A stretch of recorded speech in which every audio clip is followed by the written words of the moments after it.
پورے اسلام کے وقت نجران عیسائیوں کا مرکز تھا اور حضور صلی اللہ علیہ وسلم کی ولادت سے قبل یہاں دو مشہور واقعات ہو چکے تھے جن کا ذکر قرآن مجید میں ملتا ہے۔ ایک خانہ کعبہ کو ڈھانے کے ارادے سے آنے والا ابرہہ کا لشکر اور دوسرا اصحاب خدود کا واقعہ۔ خدود عربی میں گڈھے، کھائی یا خندق کو کہتے ہیں۔ دراصل نجران کے سرداروں اور بادشاہوں نے اہل ایمان کو آگ سے بھرے ہوئے گڈھوں میں پھینک کر جلا دیا تھا، اس لیے انہیں اصحاب خدود کہا گیا۔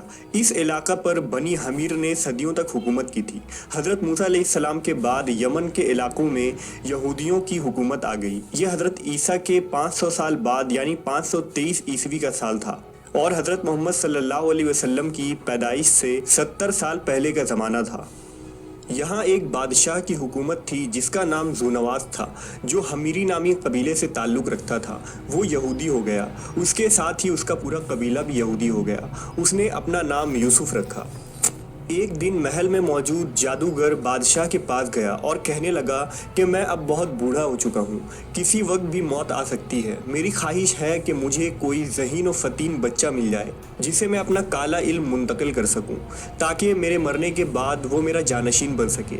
بادشاہ نے حکم دیا کہ کسی ذہین لڑکے کو انتخاب کر کے اسے جادوگر کا شاگرد بنا دیا جائے۔ حکم کی تعمیل کی گئی اور ایک نہایت ہی ذہین لڑکے کو جادوگر کے سپرد کر دیا گیا۔ لڑکا صبح سویرے اپنے گھر سے جادوگر کے پاس جاتا اور اس سے کالا علم سیکھتا۔ راستے میں ایک راہب کا ٹھکانہ تھا۔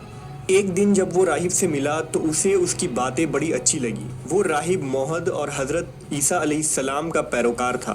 اس لڑکے نے کچھ وقت اس راہب کے ساتھ گزارنا شروع کر دیا۔ وہ اس لڑکے کو عقیدہ توحید کی تعلیم دیتا۔ اس طرح وہ کالا علم بھی سیکھتا رہا اور راہب سے علم ربانی بھی حاصل کرتا رہا۔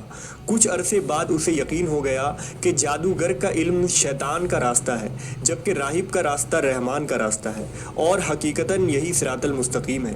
وہ اکیلے رب کی پرستش کرنے لگا۔ ایک دن وہ لڑکا بازار میں جا رہا تھا۔ اس نے دیکھا کہ ایک بہت بڑے اور خوفناک جانور نے لوگوں کا راستہ روک رکھا ہے اور لوگ اس کی وجہ سے راستہ عبور نہیں کر پا رہے ہیں۔ لوگوں کی خاصی تعداد وہاں جمع ہو گئی ہے۔ لڑکے نے دل میں سوچا کہ آج وقت ہے کہ میں دیکھوں گا کہ راہب کا معاملہ جادوگر سے بہتر ہے یا نہیں۔ اس نے ایک پتھر اٹھایا اور کہنے لگا، اے اللہ، اگر راہب کا معاملہ جادوگر کی نسبت تجھے زیادہ پسندیدہ اور زیادہ راضی کرنے والا ہے تو اس جانور کو ہلاک کر دے تاکہ لوگ راستے سے گزر جائیں۔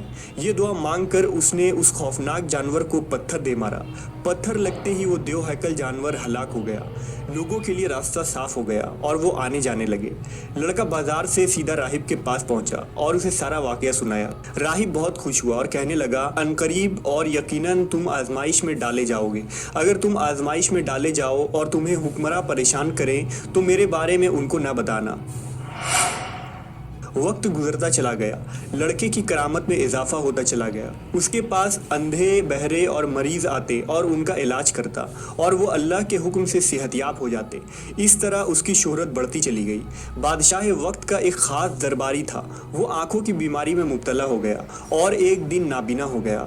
بادشاہ نے اس کا کافی علاج کروایا مگر کوئی فائدہ نہ ہوا۔ کسی نے اس سے لڑکے کے بارے میں بتایا تو وہ بہت سارے تحفے تحائف لے کر اس لڑکے کے پاس پہنچ گیا۔ اس نے لڑکے سے کہا کہ اگر تم مجھے شفا دے دو تو یہ سارے تحفے تحائف سامان تمہارا ہوگا۔ لڑکے نے جواب دیا، میں کسی کو شفا نہیں دے سکتا، شفا دینا صرف اللہ کا کام ہے۔ ہاں، اگر تم اللہ پر ایمان لے آؤ تو میں اس سے دعا کرتا ہوں کہ وہ تمہیں بینائی عطا کر دے۔ بادشاہ کا خاص درباری اللہ پر ایمان لے آیا اور اللہ نے اپنے فضل سے اسے شفا دے دی اور وہ دوبارہ دیکھنے لگا۔ اب وہ دوبارہ بادشاہ کے دربار میں جانے لگا۔ بادشاہ نے جب دیکھا کہ اس کا خاص جانشین دوبارہ دیکھنے لگا ہے تو اس سے پوچھا کہ تمہاری بینائی کون واپس لایا؟ وہ کہنے لگا، میرے رب نے مجھے دوبارہ بینائی عطا کی ہے۔ بادشاہ جو خود کو ہی رب سمجھتا اور کہلواتا تھا، کہنے لگا، میں نے کب تمہاری بینائی درست کی؟ اس نے جواب دیا، بادشاہ سلامت، آپ نے نہیں بلکہ میری نظر اس رب نے درست کی ہے جو میرا بھی اور آپ کا بھی رب ہے۔ بادشاہ کو شدید غصہ آیا کہ میرے علاوہ اور کون رب ہو سکتا ہے۔ اس نے اپنے اس درباری کی اس گستاخی پر اسے سخت سزا دی اور اس پر تشدد شروع کر دیا کہ وہ توحید سے انکار کر دے، مگر اس نے استقامت اختیار کی اور اس درباری کو سزائیں ملتی رہیں۔ آخرکار اس نے اس لڑکے کے بارے میں بادشاہ کو بتا دیا۔ بادشاہ نے اس لڑکے کو اپنے دربار میں بلایا۔